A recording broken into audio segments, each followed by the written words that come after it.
Today we're going to learn about persuasion, the psychology of leading people. Now, let's begin. Are you a persuasive person? Do you know how to lead people in your favor? Most people don't understand how persuasion works, so they don't recognize when they're being influenced. They're pushed and pulled by the tides of every conversation. They fall victim to unconscious cues, cognitive biases, and persuasive tricks. Like it or not, the world is full of people trying to persuade you, trying to lead you one way or the other. You may be convinced that you control your behavior, but you don't have as much control as you think. The simple truth is, persuasive people rule the world. They're leaders, artists, and entrepreneurs. They create the trends, concepts, and patterns that define our culture. Because persuasive people don't just create ideas, they use persuasive tools to spread their ideas and change the way people think. When discussing persuasion, many people get suspicious because the world frames persuasion and manipulation as the same thing. Well, why is that? Because both persuasion and manipulation take advantage of people's trust. In every aspect of your life, trust and distrust govern your decisions. You cross the road because you trust that a car will stop at a red light. You lock your front door because you don't trust other people around your belongings. You buy products from a store because you trust that those products aren't going to break. In other words, your entire life is built around trust. Because trust is so important, establishing trust has become a critical skill. To be a salesman, for example, your customers have to trust your advice. To make a friend, you need someone to believe the things you say. If other people are involved, trust can make or break your success. But where does trust come from? Why do we trust some people and not others? At a foundational level, you establish trust by proving that you're trustworthy, by showing people that your words match your actions. Now, of course, that isn't the only way to gain someone's trust. Otherwise, persuasion wouldn't exist. Persuasion and manipulation use subtle cues and special language to create trust. Both persuasion and manipulation establish a trustworthy dynamic with another person, but what do you do with their trust? Do you take advantage or do you follow through? Just imagine this scenario. Your friend asks you for a favor. They need you to drive them across town. Now, you don't want to, but your friend says they'll buy you lunch. This sounds appealing, so you drive your friend across town, and when you get there, you're expecting a nice lunch, but your friend leaves you behind. Now, is this persuasion or manipulation? When you manipulate another person, just think about your goal. You manipulate someone for your own personal gain. You're taking advantage by making them believe something that isn't true. All right, going back to our example, your friend gained your trust by offering to buy you lunch, but they misled you on purpose. They used your trust to take advantage of you and then failed to honor their word. In other words, a manipulative person establishes trust with no intention to follow through.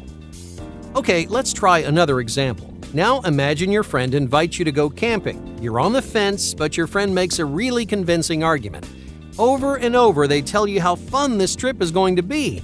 They tell you about hiking through the mountains, roasting marshmallows, and looking up at the stars. Suddenly, this camping trip feels more appealing, so you say yes. The next weekend, you and your friend go camping. You hike, you roast marshmallows, and you look at the stars, but you also get bitten by mosquitoes and you struggle to sleep on the rocky ground. Overall, the trip wasn't as fun as your friend said it would be. Is this persuasion or manipulation? This time, your friend is being persuasive, not manipulative. When you persuade someone, you aim for a common goal. This goal works in your favor, but you're not the only one who stands to gain. When being persuasive, you're encouraging a decision that's mutually beneficial. You're establishing trust and reinforcing that trust. Now, looking at our example again, how did your friend get you excited about camping? They gained your trust by highlighting the best experiences. They focused on the most fun activities. Your friend left out the bad stuff, but they never lied. They didn't purposely mislead you, they simply changed their approach. The goal of persuasion is not to take advantage of people. Persuasion uses cues and signals to achieve a common goal. So, how do you become a more persuasive person? How do you use persuasion to lead others? Most importantly, what techniques can you use to be persuasive in your daily life? For the rest of this video, we're going to talk about 5 persuasive tricks you can use to lead people without losing their trust. Number 1. Sources of interest. Persuasive people know that interest is everything. You can't persuade anybody without creating interest. Just think back to our last example. How did your friend change your opinion about camping? They created interest. They talked about activities you'd enjoy. You became interested in those activities, so your interest changed your opinion. Interest can change someone's mind. It can grab their attention, or it can hold them back. Interest is the reason anyone listens to you. If you want to be persuasive, develop interest right away. Otherwise, your persuasive tactics will never work. But what creates interest? What does interest look like? People are the most interested in things that benefit them. It may be profitable, exciting, or even entertaining, but a source of interest will always benefit the other person. To be persuasive, lean into their interest. Emphasize how much or how often they're going to benefit, and when you highlight these points of interest, people are much more likely to say yes. But remember that persuasion is not the same thing as lying. Do not lie to create interest. Otherwise, you're manipulating instead of persuading. Persuasive people build interest by approaching the truth in a clever way. Number 2.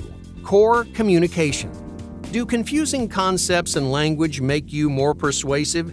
When trying to persuade someone, you should simplify concepts as much as you can. Persuasive people will boil difficult ideas down to their core. They can explain complicated concepts to anyone because they focus only on the things people care about. Just imagine, for example, you're thinking about buying a TV. A salesman may show you a huge list of prices and products. You immediately feel lost, right? But the salesman points to one product and he says, "This TV is exactly what you're looking for." And just like that, this salesman reduced a bunch of confusing information into one persuasive idea. Number 3. Limited editions. This is a common persuasive tool in the world today. Everyone wants something that's one of a kind, limited edition, rare, or unique. Whether it's technology or clothing, we're all looking for some way to stand out. The moment something becomes rare, it gains value and persuasive power. Creating scarcity is easy. You simply offer a smaller quantity. But you have to know when and where to use this trick. Think about the most expensive watches in the world. These watches are exclusive and personalized. Their brand names and unique appearances make them stand out. In other words, their scarcity gives them value. People are willing to spend huge amounts of money on these watches. Why? Because they're buying something no one else has.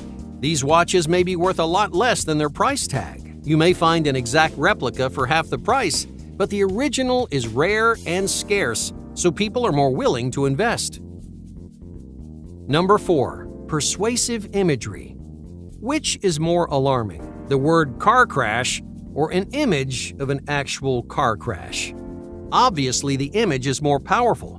When you use imagery, your message gains a greater impact, and that makes you more persuasive. So if you want to persuade another person, use imagery to amplify your message. Don't just tell them, show them. Bring your idea to life. When people can visualize your message, you're more likely to make an impact. But what if you can't use pictures or videos? Well, you don't have to use imagery to create imagery. Storytellers, for example, are very persuasive people. They lead others by painting a picture in their minds, creating mental imagery. This mental imagery feels real, so people latch on to their ideas. Number 5. Persistent fishing. Even the most persuasive people run into roadblocks, but they know that persistence pays off. Persuasion can be a long fight. You may lose a few battles, but you only need one yes to win the war. If you're persistent, your only enemy is timing. Timing is one of the most important persuasive tools. You have to catch someone in the right moment or state of mind. If someone is not willing to listen, well, today's not your day. No matter how persuasive you are, your methods will fail. But tomorrow is a new day. Today this person wasn't ready to listen, but tomorrow their eyes and ears may be open and your message may finally stick. So if you're persistent, you'll find the right time. That's why persuasive people try again and again. The more shots you take, the more likely you are to hit your target. Just think about all the commercials and advertisements you see on a daily basis. Imagine seeing the same fast food commercial every single day. Time after time, you roll your eyes until one day you're hungry for fast food. When this commercial pops up, it feels like the answer to all your problems. You ignored this commercial day after day, but good timing makes all the difference. Hey, thank you for watching, and be sure to subscribe because more incredible content is on the way.